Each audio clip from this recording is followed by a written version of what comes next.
नमस्कार, मी लतिका। आज आपण झटपट ग्रेव्ही चिकन बनवूया। त्यासाठी बघा 1.5 किलो चिकन घेतलेलं आहे, स्वच्छ धुवून घेतलेलं आहे। ग्रेव्हीसाठी मसाला बघा 7 कांदे बघा मीडियम आकाराचे थोड्याशा तेलावर असे फ्राय करून घेतलेले आहेत। एकदम कडक कुरकुरीत झालेले आहेत। फक्त फ्राय करताना जास्त असं जळून वगैरे देऊ नका, चांगलं लागणार नाही। ह्याच्यामध्ये काय घेतलेलं आहे, कमी तिखटवाल्या 4 मिरच्या घेतलेल्या आहेत, त्या पण थोड्याशा अशा तेलामध्येच भाजून घेतलेल्या आहेत। सुक्कं खोबरं पण मी भाजून घेतलेलं आहे, अर्ध्या वाटीचा अर्धा भाग असा मी घेतलेला आहे। आवडलं तर टाका, नाही आवडलं तर नाही टाकलं तरी पण चालू शकतं। 1 इंच आलं घेतलेलं आहे, त्याचे छोटेसे तुकडे करून घेतलेले आहेत आणि 1 गड्डी लसूण घेतलेला आहे।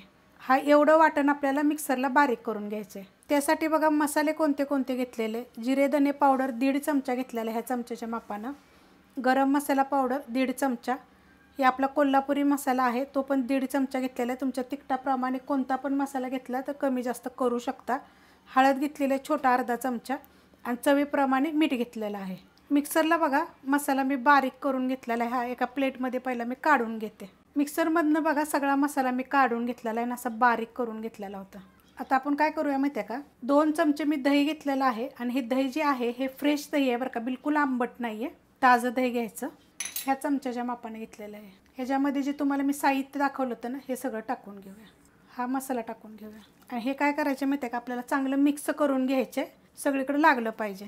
मसाला बघा सगळीकडे मी लावून घेतलेला आहे आणि ह्याला काय करणार आहे, मी कमीत कमी अर्धा तास झाकून ठेवणार आहे। अर्धा तास झालेलं होतं मी झाकून ठेवलं होतं। कढई गरम करत ठेवली, त्यामध्ये तेल टाकून घेऊया। तेल आपल्या आवडीप्रमाणे टाकायचं, कमी जास्त केलं तरी पण चालेल। हे 2 पळी मी तेल टाकलेलं आहे आणि गरम होऊन देऊया। तेल गरम झालेलं आहे, त्याच्यामध्ये टाकायचे 2 तेजपत्ते आणि त्याच्यामध्ये टाकणार आहे एकदम बारीक चॉपरला बघा मी कांदा बारीक करून घेतलेला आहे। ह्या चमच्याच्या मापानं 3 चमचे आणि मीडियम आकाराचे म्हटलं तर 2 कांदे जरी तुम्ही घेतले तरी पण चालू शकते। भाजून घेऊया चांगलं। कांदा बघा चांगला भाजलेला आहे, त्याच्यामध्ये एकदम छोट्या आकाराचे एक टोमॅटो टाकणार आहे। आता आपण त्याच्यामध्ये जे दही टाकलेलं आहे ना, ते फ्रेश दही आहे। तुम्हाला जर आवडत असेल तर मग तुम्ही टोमॅटो टाका। आता हे काय करणार, एक 2 मिनटं मी परतून घेणार आहे।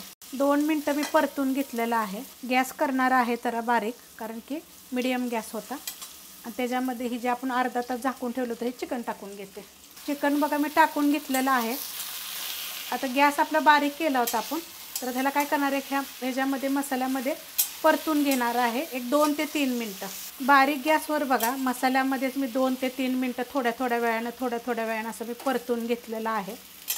ह्याला खूप पाणी सुटतं बरं का, पण हे करताना पहिल्या स्टार्टला पाणी सुटस्तोवर गॅस बारीक ठेवायचा, फास्ट ठेवायचा नाही, कारण की अशी जर स्टीलची कढई असेल ना तर मग खाली लागायची शक्यता असते। कारण आपण जर झाकून ठेवलं आणि हलवलंच नाही आणि गॅस फास्ट करून ठेवला तर मग ती खाली लागेल ना, तेवढ्यासाठी काय करायचं, एकदम बारीक गॅस करायचा।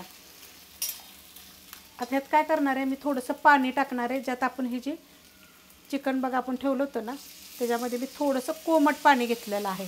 आता हे पहिलं काय करते, गॅस करते मीडियम आणि हे मिक्स करून घेते। पाणी टाकल्यानंतर पण बघा मी चांगलं मिक्स करून घेतलेलं आहे। गॅस केला होता मीडियम। आता ह्यात आपलं एवढं पाणी बघा आपण टाकलं होतं, त्याला अजून पाणी सुटतं बरं का, तर त्यासाठी जास्त पाणी टाकू नका।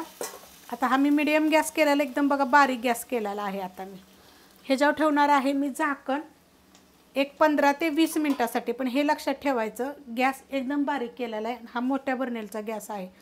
तुम्हाला जर तसा कधी असं डाऊट आला ना तर 10 मिनटांना सुद्धा तुम्ही असं हलवू शकता। तर हे पाणी एवढं दिसते, ह्याच्यापेक्षा तुम्हाला जास्त पाणी सुटतं। नाहीतर काय करा माहिती आहे का, असं जरी ठेवलं ना थोडंसं काढून तरी पण चालू शकते। मी पूर्ण झाकण ठेवणार आहे आणि तुम्हाला एक 20 मिनटानंतर दाखवते। अर्धा तास झालेला आहे बघा, झाकून ठेवलं होतं। 2 वेळा मी हलवलेलं आहे, कारण हलवायला लागेल, कारण खाली लागेल वगैरे। तर मस्त असं झालेलं आहे बघा, एवढी त्याला ग्रेव्ही पण आहे आणि इतकं छान लागतं ना हे, एकदा करून बघा तुम्ही असं झटपट। मी हमेशा तुम्हाला काहीतरी वेगळ्या पद्धतीनं रेसिपी दाखवते, ही रेसिपी तुम्ही जरूर करून बघा। रेसिपी आवडली तर लाईक करा, सबस्क्राईब करा, कमेंट करा आणि शेअर बी करा।